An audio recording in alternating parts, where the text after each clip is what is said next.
Good morning, everyone. Welcome to Medical Grand Rounds. It's my pleasure today to introduce our Grand Round speaker, Dr. Sara McCoy. Dr. McCoy came to us just over a year ago in the Division of Rheumatology with an emphasis in the area of Sjögren syndrome, which she has a Sjögren syndrome clinic. She did her undergraduate at the University of Michigan, her medical degree at Case Western Reserve in Cleveland, a residency at Mayo, and then back to Michigan for her fellowship. We're very glad to have her with us in the rheumatology division, and she's going to talk to us today about Sjögren syndrome, when and why to explore the dry eye.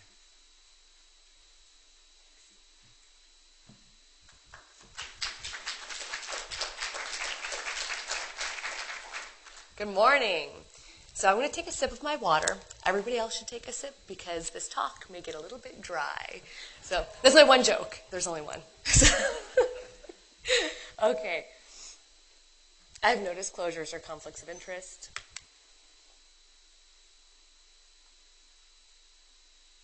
So today we're going to start off with talking about the epidemiology, and then we're going to move on to the pathogenesis of Sjögren syndrome, the impact of this disease on patients as well as on society in general. We'll discuss the current diagnostic criteria, which excitingly changed a few months ago. We'll talk about current pharmacologic therapy and where we're going, future directions. So some folks get a little bit frustrated with Sjögren syndrome, and I'm talking about some of my ophthalmology colleagues say, I see dry eye all the time, what do I do with it? Some people don't really know what to even think about Sjögren syndrome. The goal of this talk today is to get you as excited about Sjögren syndrome as I am. There are three goals. So as there's just one joke during this talk, there's only one interaction. So if I could have anybody who personally has had dry eye or dry mouth, or knows somebody who has dry eye or dry mouth, or maybe even has seen a patient with dry or dry mouth, could you just raise your hand?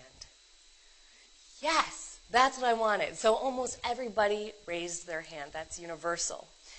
So the goals I want you to come away with from this talk with can apply to most of your patients or personally or to friends. So it's important to know the pathogenesis and epidemiology of Sjögren so you can compare it to dry eye. What's different with Sjögren's compared to just dry eye, dry mouth? We want you to be able to apply the symptoms and signs of Sjögren syndrome and tease out amongst your own patients how do you separate the patients with Sjögren's from the patients with dry eye, dry mouth? And lastly, hopefully I'll give you some takeaway tips for conservative management of your own, your friends, or your patient's dry eye, dry mouth. And those are things that every physician should be able to do and shouldn't be too complicated. What is Sjögren syndrome? So first I want to talk about nomenclature. This talk is about primary Sjögren syndrome. And whenever I mention Sjögren syndrome through this talk, I'm really talking about primary Sjögren syndrome. But there's an entity secondary Sjögren syndrome, which just implies that there's another autoimmune disease associated with this inflammation, so rheumatoid arthritis, lupus, or one of our other host of diseases. So Sjögren syndrome, it's oral and ocular, dry eye, dry mouth, due to inflammation of both the lacrimal and the salivary glands. So when I talk about lacrimal glands, we're talking about the superior lateral gland. And I put up a nice picture there so you can see visually where it is. And then you have the draining ducts, which come into play a little bit later. And then you also have the major salivary glands. So our parotid glands you can feel, these submandibular glands, and the sublingual glands. And we'll also talk a lot about the minor salivary glands. If you feel your inner lip, or maybe you'll have noticed you have all of these tiny little bumps in your lip. Those are your minor salivary glands. Your major salivary glands make most of the saliva. The minor salivary glands don't contribute much, but we mention them because we biopsy them. So overall epidemiology. As you illustrated very nicely, it's so common. So dry eye, 7% of the population. Dry mouth, a whopping up to 20% of the population. And I think this prevalence study was done in the US. This is something common. It's something that you see all the time. How do you tease out Sjögren's from this? Well, let's first talk about the epidemiology of Sjögren's. It is probably the most female autoimmune disease with a ratio of 20 to 1.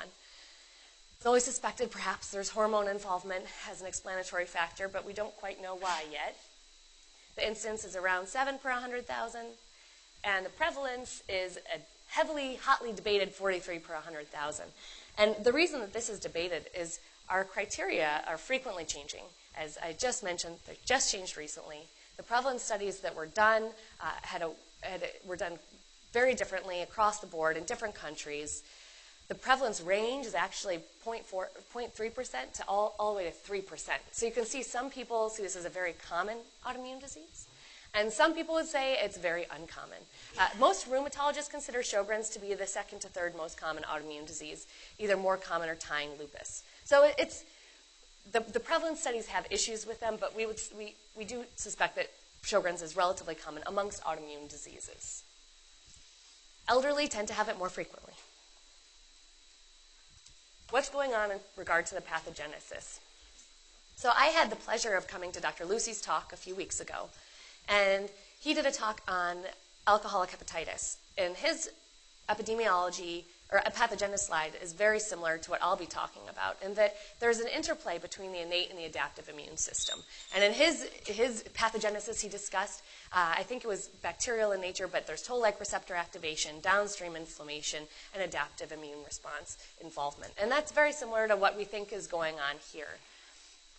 So we have epithelial cell involvement, and they actually act as antigen-presenting cells. So they can act as they can give a co-stimulatory signal to T cells. And that leads to downstream cytokine release and adaptive immune system involvement. We also have toll-like receptor activation. What's driving that? We don't know. There's associations with virus infections. I just read an article about endogenous retroviruses causing toll-like receptor activation, some things causing toll-like receptor activation, and then downstream we have that robust innate immune response, IL-1, interferon, and then that also can drive an adaptive immune system recruitment. We have the B cells involved due to that, and then these inflammatory cytokines also feed back, and they cause apoptosis. And that's one theory as to why Sjögren's patients are Rho and LA positive, and we have exposure of the extranuclear antibodies to the adaptive immune system and innate immune system, and we can create these antibodies. So what's going on in the gland? Because this is the primary cardinal feature of Sjögren's, is inflammation of these glands, as we discussed. This is a picture of the parotid gland, and on the left-hand side, you'll see a normal parotid gland. And just from far away, okay, it kind of is smudgy, but you'll see the difference in that the one on the right-hand side has these dense purple infiltrates, foci, if you will. And those are infiltrates of lymphocytes. And you can see very clearly there's a profound inflammatory response on the right-hand side, and on the left-hand side, we lack that. This leads to glandular dysfunction. We have, as we discussed, autoantibody production. And clinically, these patients will have enlarged glands. What I want to show to you in this slide largely is the parallels between what's going on in the parotid gland and what's going on in the minor salivary gland. So this is a picture of minor salivary gland. Again, on the far left-hand side, you'll see a very normal-looking minor salivary gland. You'll see normal acini, nothing much going on there. And in the middle is where you see these dense purple infiltrates or foci of lymphocytes. And that's very clear. And then on the far right, you see a germinal center-like structure. And that also is part of the pathogenesis of Sjögren's. And we care about that because the more germinal centers, the more likely the disease is to be aggressive. So what do we get from all of this? If you've had that dry eye, these patients have a daily persistent dry eye that is quite bothersome. They also have very dry mouth, which in itself can be bothersome, but frequently these patients will get awful dental caries, and a lot of them, by the time they come to you, will have lost some of their teeth. And when you ask them about it, they'll say, I always brush and floss, but I kept getting cavities, and eventually they pulled all my teeth. And that's a common story that you'll hear about this. And that affects people's quality of life, having very dry eyes, dry mouth, and not having teeth. What else does it involve? Well, it doesn't just stay in the glands. Sjögren's syndrome involves a whole bunch of organs. So it can involve the central and peripheral nervous system. You get white matter lesions. It's very common to get a peripheral neuropathy in these patients. It can cause lung disease, and glomerulonephritis as well as interstitial nephritis are common. in Sjögren's patients. These patients can have joint involvement. More commonly, it's an arthralgia and a rheumatoid arthritis distribution, but without that robust synovitis that we typically see in rheumatoid arthritis patients. But many Sjögren's patients will have joint pain with inflammatory features. They have gastrointestinal involvement, and they have hematologic and malignancy kind of manifestations. So we're going to jump to the next slide, and we're going to talk a little bit about that risk of malignancy. And as you can see, Sjögren's patients have about a 14-fold increased risk of malignancy. And the common one is non-Hodgkin's lymphoma. Frequently, these patients will get a more indolent malignancy within the gland. You can usually palpate it on your examination, and it responds very well to resection and therapy. So when I do see these patients in clinic, one of the things, if they have a robust Sjögren's, we watch for is malignancy. And sometimes I'll do yearly protein electrophoresis if I think they're at higher risk for malignancy. So overall, Sjögren's patients don't have an increased risk of mortality. That being said, if you do subgroup analysis, there are some patients who will. And so when I see these patients initially in clinic, part of what I do, in addition to a good history and physical, is I do laboratory evaluation, and I look at some markers of disease activity or something that would prognosticate how severe their disease is going to be. And as you can see, male sex in itself gives a higher risk of mortality. And then, as you might expect, measures of active disease denote higher risk of mortality. So low complements, cryoglobulins, if they have a vasculitis, these things all can indicate that these patients have a higher risk of mortality. So next we want to talk about, we've talked about the impact of the disease on organ systems, which there are a multitude. And now let's talk about the impact of disease on the individual patient as well as on society. So there is a significant reduction in quality of life of these patients. So this is a graph that shows different domains of quality of life, including anxiety, pain, ability to perform your usual activities, the ability to perform self-care, and additionally, overall mobility. And then they put the white bars as the general UK population, and the black bars are the Sjögren's folks. And then the x-axis is percentages. And you can see that Sjögren's patients have a much higher percentage of these different domains of abnormalities in these different domains of quality of life, indicating overall these patients just have a poorer quality of life by far than the general population. In addition, these patients cost more. They cost about twice as much as a healthy control patient in terms of healthcare costs. So they do add some burden to society in regards to healthcare costs. Interestingly, they cost about 80% of what a rheumatoid arthritis patient would cost in the pre-biologic era, which clearly, because biologics have changed the cost of our patients intensely, the Sjögren's patients would have cost about 0.8 of a pre-biologic RA patient. In addition to impact on quality of life of the patients and their cost of health care, these patients also have increased work disability. And the work disability they have is largely driven by these measures of quality of life. They have increased pain and depression, and this then leads to trouble with increased days on sick leave. They have increased unemployment. They have a younger age of retirement. And they have an overall lower self-rated working prospect. So if we can review again, overall impact, these patients have severe sicca symptoms, and that leads to caries and tooth loss. But they also have a lot of extraglandular involvement. The sequelae of all of this is increased pain. They have decreased quality of life. This leads to increased cost of health care and decreased working prospects. So overall, it has a pretty significant impact on both the patient and on society. So now we come to a salient question. The patient comes to you and they say, all right, well, I have really dry eye and dry mouth. I Googled this. Do I have Sjögren's syndrome? And I think that that's a very difficult question, and it's a little bit tricky. And so what we're going to talk about is some validated questions that help us tease out if patients really have dry eye, dry mouth enough where they're at risk of having Sjögren's, or really they just have a little bit of dry mouth and they're less likely to have Sjögren's. And so these are a couple tools you can put in your toolbox to help sift out Sjögren's patients from your typical patient. I will say as an interesting side note, as I was doing literature review for this talk, is that Sjögren's patients tend not to complain as much about their dryness compared to the severity of their physical objective findings. So if, they'll mention sometimes you have to prompt them because they may not mention it or volunteer the information, but you're looking in their mouth and you're seeing they have no teeth or they have absolutely no saliva, and then you kind of go through these questions and they say, oh, yeah, that's all me, that's me. So, okay, so the 3 ocular questions. So I ask them, every morning when you wake up, do you have a gritty or sandy sensation in your eye?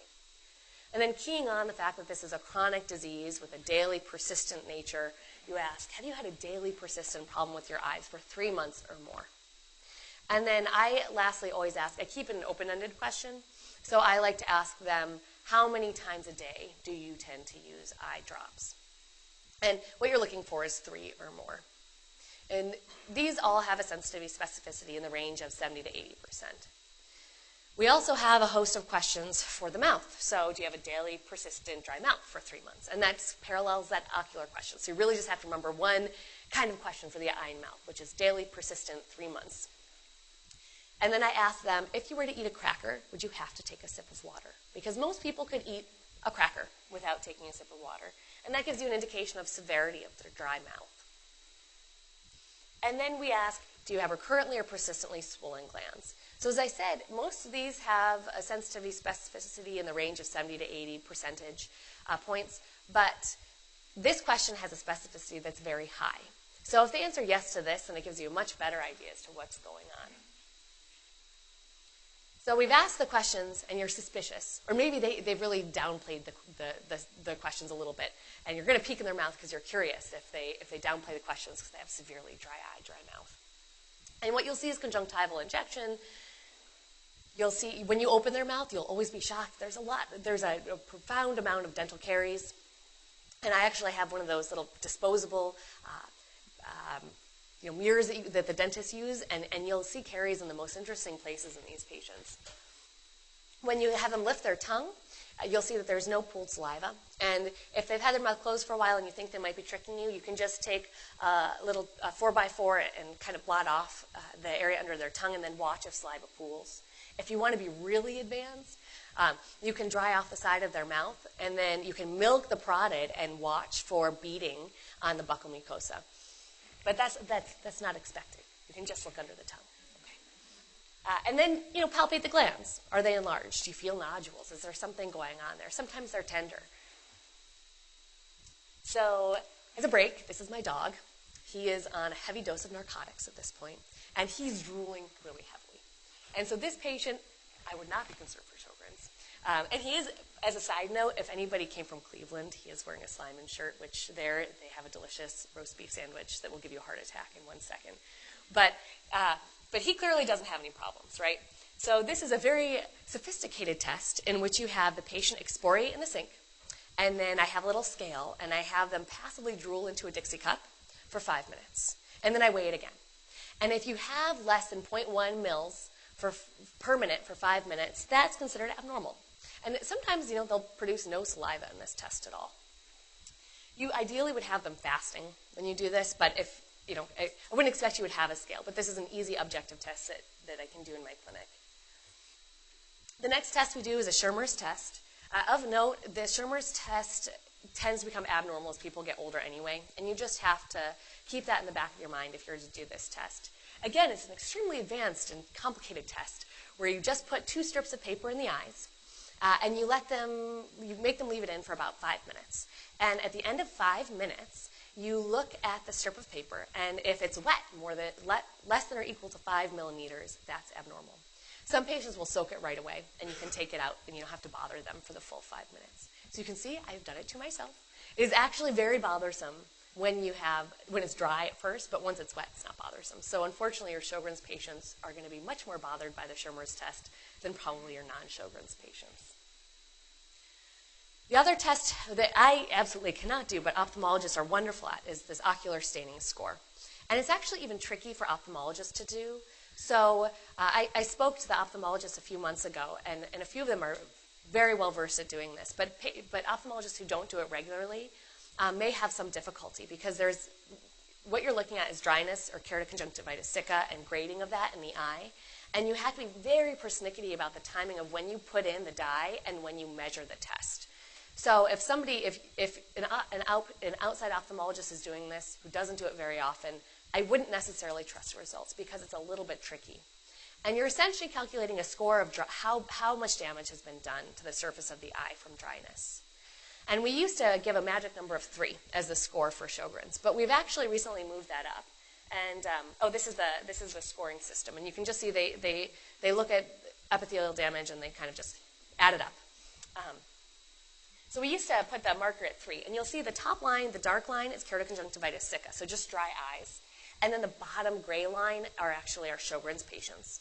And by moving that magic number from 3 to 5, what we've done is we've kind of dropped out some of the noise. So we're trying to get rid of some of those just dry eye patients and really hone in on the patients with Sjögren's, because dry eye is very common. And understandably, we would get a lot of dry eye, kind of, like I said, causing some noise in our decision-making process.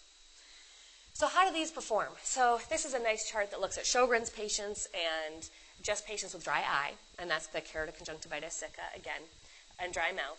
And these patients, you'll see that the Schirmer's test and the UWS is at the bottom. That's unstimulated whole salivary. So the unstimulated whole salivary flow rate, both do a pretty good job. They're really different between a Sjögren's patient and a non-Sjögren's patient. And so Sjögren's patients will be significantly worse compared to non-Sjögren's patients. Interestingly, if you have somebody with really dry eye or dry mouth, and genuinely they do, the questions may not, the symptom level may not be different. So once you get past that threshold of, I've asked you your questions, I know you have dry eye and dry mouth, sometimes you need these objective tests to really be able to tease out what's going on. Patients with Sjögren's also have autoantibodies as part of their disease. I'm sure you all have heard about Rho and La, or SSA and SSB. This is not present in all patients. It's in 60 to 80% of patients, meaning that it's lacking in 20 to 40% of patients. ANA is frequently positive, and rheumatoid factor is frequently positive in these patients as well. And that can be a little bit misleading. Like I said, they can have joint pain in a distribution like rheumatoid arthritis. Not as robust. The exam is different, but they can have a positive rheumatoid factor, and that can be tricky. I should note they also frequently have monoclonal gammopathy as well. So, further testing.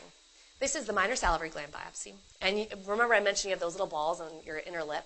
So all you do is a tiny little incision, and then these little glands just pop out. It's like magic. You don't have to go fishing for them. That's why we think the minor salivary gland biopsy is so much easier than trying to get tissue from these larger glands. And you pluck out with tweezers 5 to 7 of these little glands.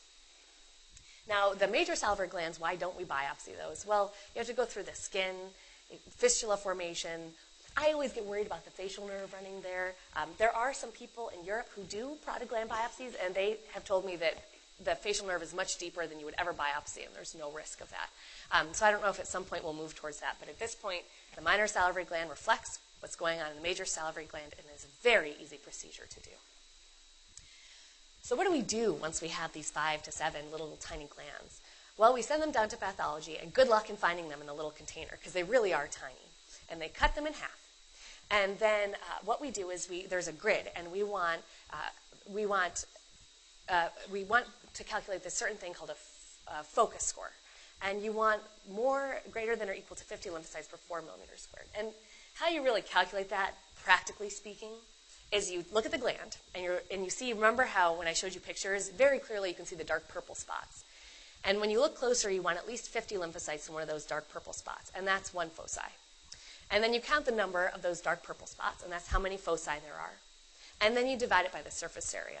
So pathology has this very expensive device, which is just a grid that goes on a slide. But it actually is quite expensive. And then they calculate the surface area of that tiny gland, and you divide the number of foci by the surface area. And if you get a magic number greater than or equal to 1, then that's considered an abnormal focus score. And that's part of the diagnostic criteria. But I should note that patients who have really high focus scores, that's another component of their disease that may indicate they're likely to have more severe disease or extraglandular involvement. So even in patients who have the long-standing diagnosis of Sjögren's, they may be interested in a biopsy so that you can determine the severity of their disease. Although clinically, you can get that in patients who have long-standing Sjögren's. So, the American College of Rheumatology and the European League Against Rheumatism just revised our diagnostic criteria. So I've gone through all of the components, and that's helpful because most of those are included in the new diagnostic criteria. And it's interesting to note, so in 2012 we had an American College of Rheumatology diagnostic criteria released, and then just 4 years later, or 5 years, well, no, it was done 4 years ago, we released a new one. And they started talking about this in 2015. So there are a lot of changes going on in Sjögren's, and that has implications in the research department of this as well. So they have to have dry eye, dry mouth. And then you want to take out patients who have another cause of dry eye or dry mouth that's very clear. So patients who have had hepatitis C, sarcoidosis, amyloidosis, lymphoma, make sure they haven't had radiation, HIV, and patients who are on anticholinergics, which is a good cause for dry eye, dry mouth. And then you calculate a very easy score. So you can see the focus score, which is FS, and the SSA each give you 3 points. And so you essentially need either or both a positive focus score or a positive SSA now to get the criteria diagnosis. And then you need some sort of objective sign of dryness. So we discussed all 3 of these: the ocular staining score, which an ophthalmologist needs to do, a Schirmer's score, and an unstimulated whole salivary flow rate that's abnormal. Now, when this was initially, so I didn't get to make it to this recent ACR, but I went to the one before that when they announced that they would be releasing these, and there was a little bit of a outburst from the rheumatology community within the room. And the reason was, if you look at an average outpatient rheumatologist in the community, and you look at these diagnostic criteria, you see that they need to have a biopsy done. Well, who does that? Most rheumatologists don't do that. So you have to maybe send them to ENT or dentist or somebody. You have an ocular staining score, so you have to send them to an ophthalmologist. They need their Schirmer's score, that's the ophthalmologist, and then an unstimulated whole salivary flow rate. Well, who does that? Maybe a dentist does it. I don't know. I better find one. And so the outcry was, well, if we just want a diagnosis of Sjögren's, we have to send them to all these subspecialists? Well, that's really difficult. And understandably, and I think they kind of just deflected it with a little bit of a murmur at that point. So that's diagnostic criteria. You don't need to meet criteria to make a diagnosis. That's more for research. So what else can we do to help support the diagnosis of Sjögren's versus dry eye, dry mouth? So MRI and ultrasound have been investigated in Sjögren's and show potential as being used. We tend to favor ultrasound because it's cheap and it's easy and it can be performed really quickly bedside. So in this one, you'll hopefully see that there's a difference. And let's take a look. So this gland, it takes up almost the whole screen. And this is the parotid gland. And we're looking at it longitudinally. So we're kind of looking at long-wise.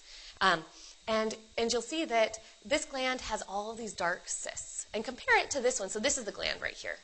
And this one is just kind of the same color. So it's homogeneous. And this one is very heterogeneous, meaning lots of different colors. You'll see lots of cysts. So all these dark hypoechoic regions. And then the third component, you'll see all of these linear hyperechoic regions. So line, line, line. Here there's really nothing, none of that. And so that kind of goes through some of the grading criteria that are proposed for a Sjögren's versus a non-Sjögren's. And you can see, I mean, you just look at it and you see the difference, right? That's easy. Yes, no. The big problem that's holding up Sjögren's is not the yes, no, but the in-between. So what do you do with patients who have, a couple hyperechoic lines? Well, that can be normal. The submandibular glands especially can be particularly heterogeneous, and they can have some cysts. So where the holdup is with using this in the general population and in the criteria is that it's very user-dependent, and it's still difficult to interpret. We don't have a well-researched grading criteria. So that leads to that's a little bit of a holdup here. But we're still actively looking into it, and at some point it may be included to help us tease out what's going on with Sjögren's versus not. Another interesting side note is we actually don't know what caused those little cysts. So we see it, it's there, but we don't really know what's going on pathologically. So how do all of these different components of this new criteria perform? So in the blue bars, you'll see our Sjögren's patients, and in the white bars, you'll see the non-Sjögren's. And you see probably why there's so much emphasis on that SSA and on that focus score of 1, that Sjögren's patients really tend to have it, and non-Sjögren's patients really don't tend to have it. So again, that's another method of really teasing out that noise. And then the objective measures you have to have, and the new criteria, the higher numbers and the harder cutoffs we've given, help discern, but still aren't perfect in ruling out a keratoconjunctivitis sicca versus a Sjögren's. So this is a fun part. So let's talk about just general conservative treatment of dry mouth. So we've gone over our diagnosis and how we come up with this complicated diagnostic criteria that involves spitting in a cup and putting paper in the eye. And now we're going to go ahead and talk about the complicated symptomatic treatment that we have available. So the easy thing to do first is rule out. So talk to your patients. Are they on drugs? Are they on a diuretic? Are they on an anticholinergic? This would be a very common cause of dry eye, dry mouth. The question would really be, can you take them off of that drug, or is it necessary? In which case, you may just be treating their dry mouth anyway, because you can't take them off of that drug. Have they had a radiation, hepatitis C, amyloid sarcoid, which hopefully you would know for other reasons. Look for blepharitis, so that's what the picture is. This is a very common cause of dry eye, and it's easily overlooked, and it's very easily treatable. So, warm compresses can significantly help with blepharitis. And look into allergic conjunctivitis, because that also is very easily treatable and very common and can cause dry eye. So what do we do for therapy if we don't find something easy that we can take care of? So we can use eye wetting agents, right? That makes sense. Go ahead and go get some over-the-counter eye drops. Now, some patients will have very severe dry eyes, and the over-the-counter eye drops aren't going to cut it. And some of those patients, what I have them do is use a wetting ointment at night. And they can't really use it during the day because it'll blur their vision and it's a little bit bothersome. But during the day, they can use the more aqueous solution. At night, use the ointment. And that can really help with dry eyes. It's an easy measure, no prescriptions. The next thing you can do, actually, I want to talk about these goggles too. So see in the upper left-hand corner, there are all these expensive devices for maintaining moisture in the eye. And these are these goggles that you can put humidifying inserts in. But what I tell my patients is, if you're going to be in a dry place, just take your little moist washcloth and put it in a plastic baggie. So like on an airplane, you can just put it over your eyes. And that really helps too, instead of buying some of these expensive gadgets that they have out there. You ideally would avoid situations where you could get really dry eye. So, if it's a really windy day, don't go outside, or don't stare at your computer screen for a really long period of time, because we know that when we're staring at the computer screen, our eyes just kind of stay open. I know at the end of your long work day, you probably have very tired eyes. So you can imagine that a Sjögren's patient would get very dry eyes with that kind of exposure. But let's say they have to go outside on a windy day. What to do? Well, you can get wraparound sunglasses. You see that all the time on patients. They're very inexpensive, and that can just help prevent that airflow from drying up what's left on the ocular surface there. If all of that fails, again, we refer to our superhero ophthalmologists, and they can place punctal plugs. So all they're doing is they're plugging up the draining ducts that we showed pictures of earlier. And the goal there is just to keep those tears in that eye a little bit longer to help with those symptoms of moisture a little bit more. So there's topical therapy that is prescription-based, and usually ophthalmologists prescribe this. So there's topical cyclosporin. And at this point, I do want to point out that outcome measures in dry eye or Sjögren's studies are highly variable. And this will come into play a little bit later.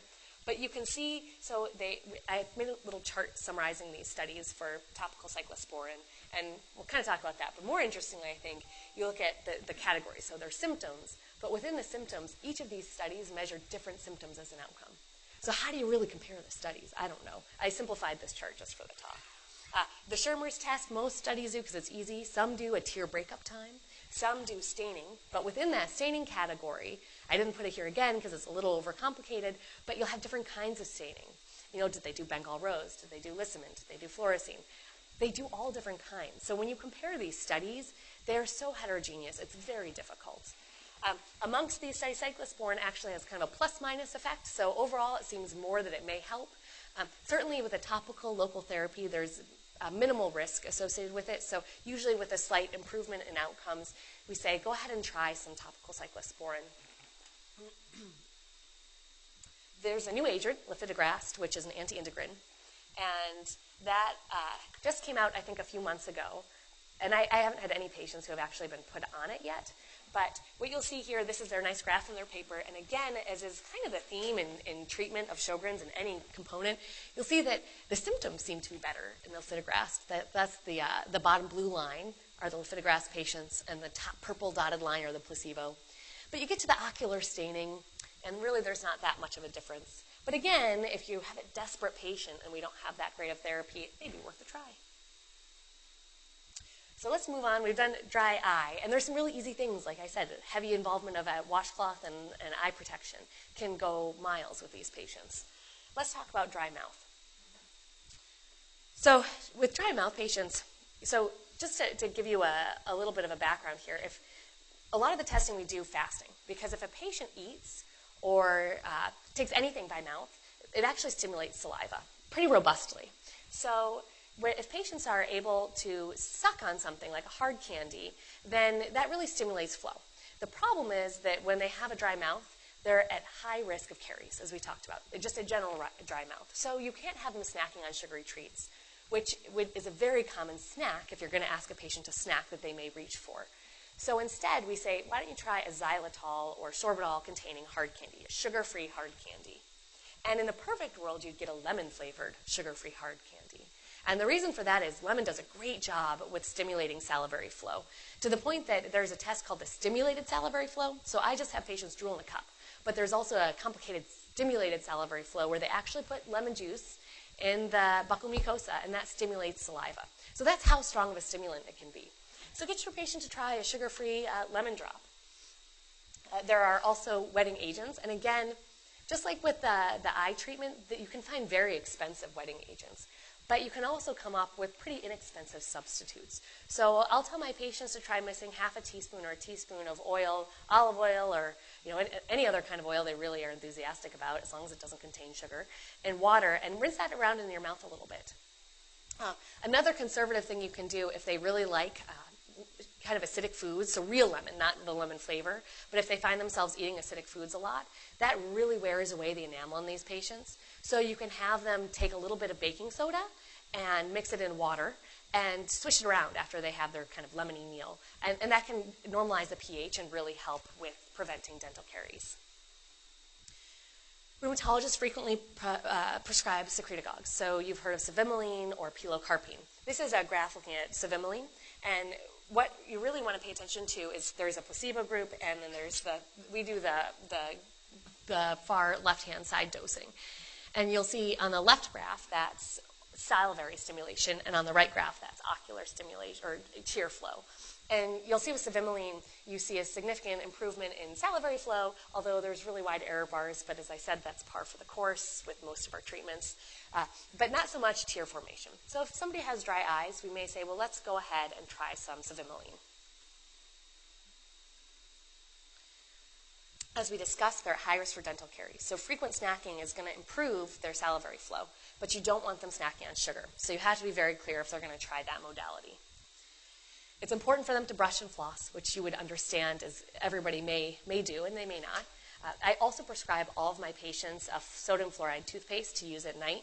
And in patients who have really resistant caries, I'll send them to their dentist, and they can make a tray, and then you can have them put that toothpaste in the tray and leave it on for 20 minutes at night.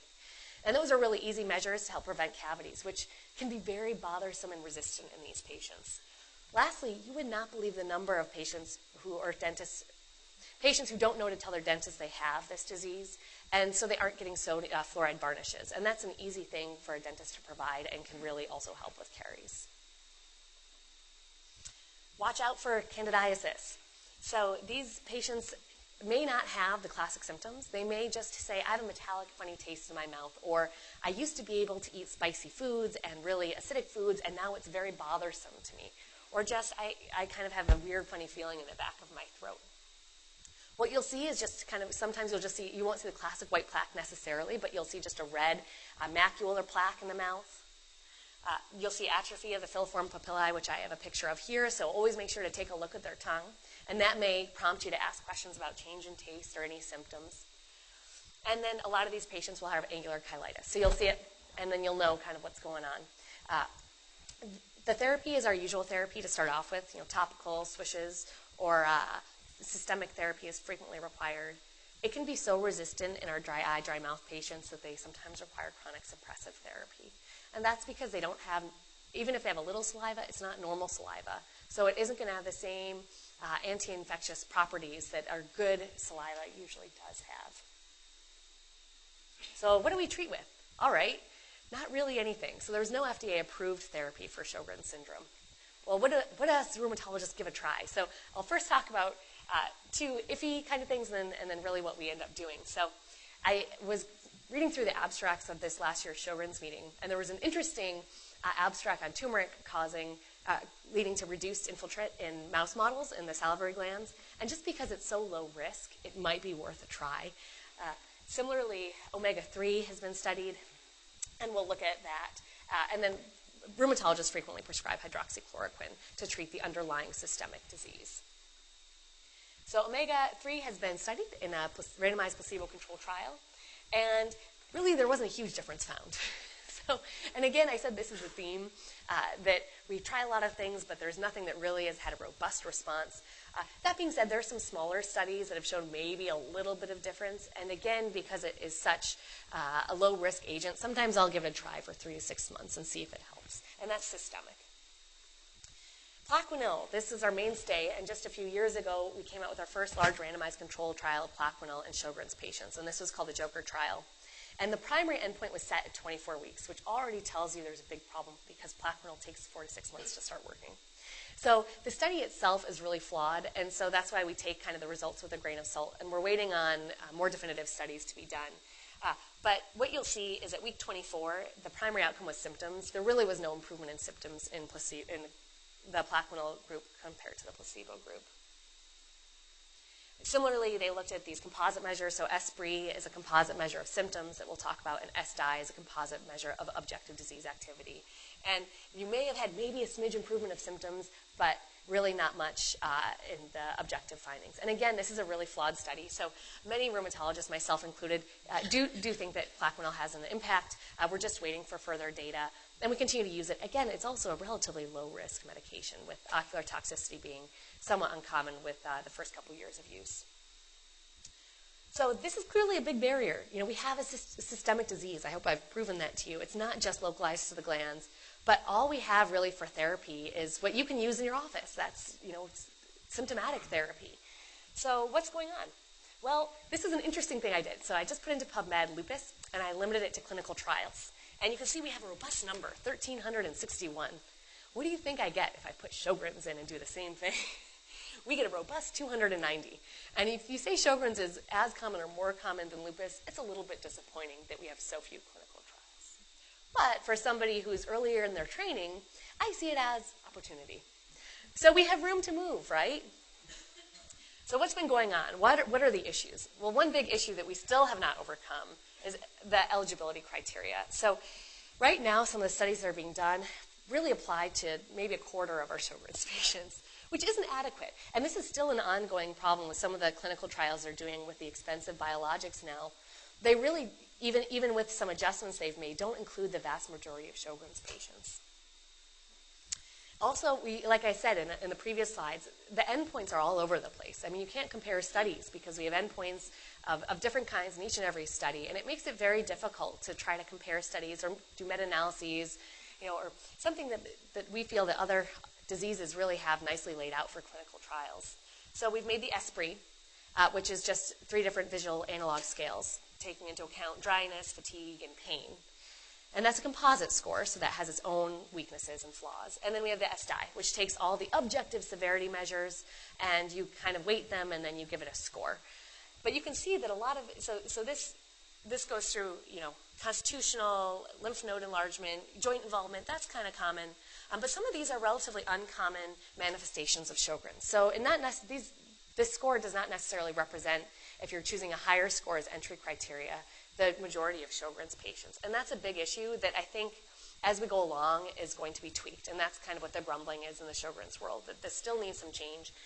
But at least there's more of consensus criteria now, which is a big change from the Sjögren's field and is promising.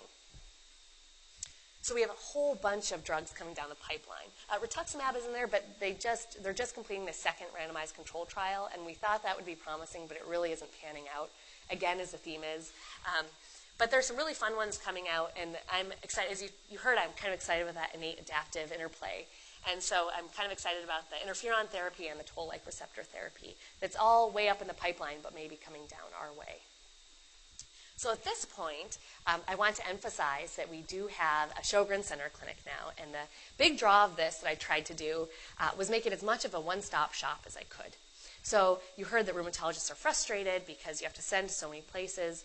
Well, at Sjögren's clinic, we can do the salivary flow, the Schirmer's test. We can do a minor salivary gland biopsy and an ultrasound quickly bedside and just try to do as much in one foul swoop as possible. Now, we definitely need to work with our ophthalmologists, and we have outstanding ophthalmologists here, and they're aware that we're doing this too.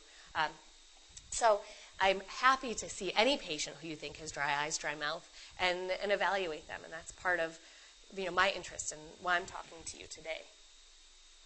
So let's go ahead and discuss what we talked about. So now you really are comfortable with how frequently Sjögren's really exists compared to the dry eye, dry mouth, and what's going on in the disease compared to the average dry eye, dry mouth.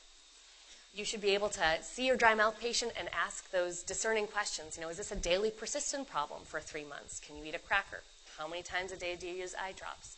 That takes less than a minute and really helps you tease out who has a dry enough mouth where they may have Sjögren's versus not.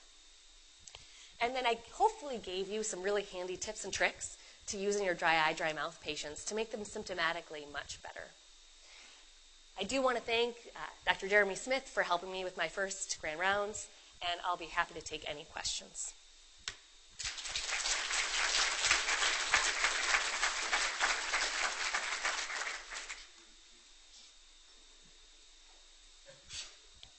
Thank you for a very well-presented lecture.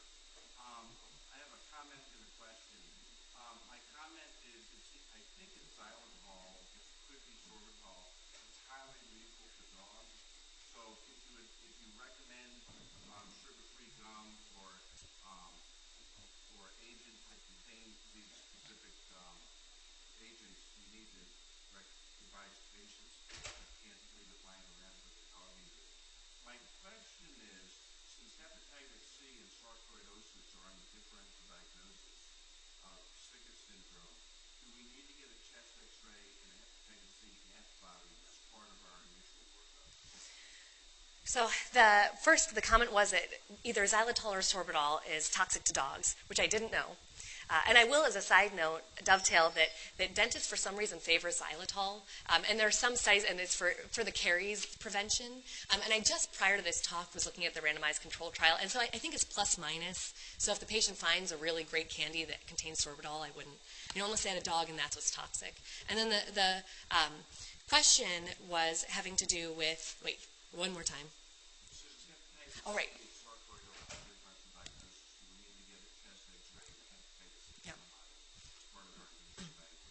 So the question is, with amyloidosis and sarcoid and hep C on the differential, do I do x-rays and do I do hepatitis C antibodies? And the short answer is not generally for all patients, but in the history if they have any risk factor. And sometimes I might consider starting them on methotrexate for joint disease anyway, and I get hepatitis C on all of those patients. And I generally don't get a chest x-ray unless they have symptoms. Now, interestingly, on minor salivary gland biopsy, if you get that, you can see sarcoidosis or lymphoma just when you're looking on the slides. But generally, I don't as to all comers because the disease is much more common, I would think, than amyloid. So. I noticed on one of your slides, immunoglobulin levels are higher in patients with Sjögren. Is it tended to be IgG4? Is this somewhere in the spectrum of IgG4? So that's a good question. So we have the question of, we have a hypergammaglobulinemia. Could this be in the spectrum of IgG4 illness? So the hypergammaglobulinemia we think is driven by chronic inflammation. We do consider IgG4 a separate disease from Sjögren's. So the IgG4 level shouldn't be markedly elevated in a Sjögren's patient, and that's on the differential for some of these. So I will frequently, if they have a hypergammaglobulinemia and something's a little off, I'll give an IgG4 level. And you can stain minor salivary glands, interestingly, for IgG4 as well. So.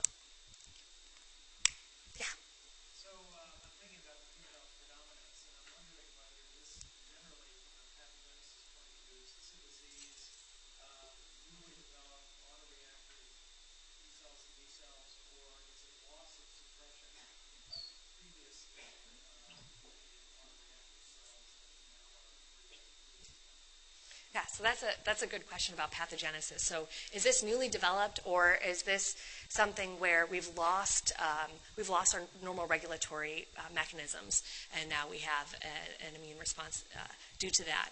And I think that that's something that's still being teased out. And you know, the pathogenesis, we clearly don't know a ton about it. And I think that the hormones, there have been some studies more with the perimenopausal time period saying that hormones may play a role, because Sjögren's patients, there are some data have different hormone levels than non-Sjögren's patients. And in that situation it may be more permissive, but I don't think we know enough to definitively say. And that actually is an area of interest, and I'll hopefully be studying it. So, but good comment and question that I don't have an answer to.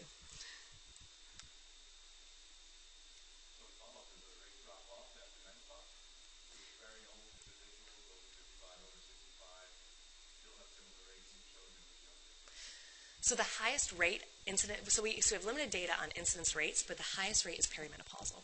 And then you accrue more and more through menopause, but it's less common as you get older, the highest rate being at the perimenopausal time period.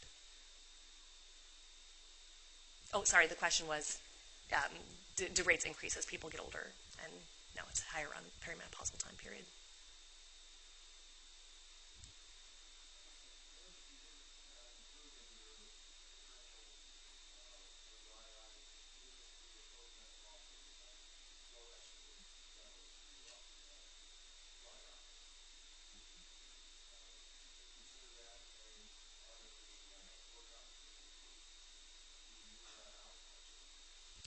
So bring up a very interesting point, which is just in general, women, postmenopausal women, tend to have dry eyes. And that is true. It's impossible, though, so it is a consideration, and that's probably a more common cause of dry eye. But you'd have to investigate Sjögren's separately, because Sjögren's incidence rates are highest in the perimenopausal time period, there's no way to really differentiate other than to investigate Sjögren's. So it is in the differential, but it's intertwined with Sjögren's because it's most common in females. So you can't really, I think just because it's going to be present in most Sjögren's patients, it's pretty hard to tease out. So you have to do your usual Sjögren's evaluation. And if that's negative, it just may be part of their process. But we don't usually check hormone levels or anything along those lines. Because they're postmenopausal, and you're pretty clear as to what's going on. But that is an area of research. So, yeah. Thank you very much. Sorry. Afterwards.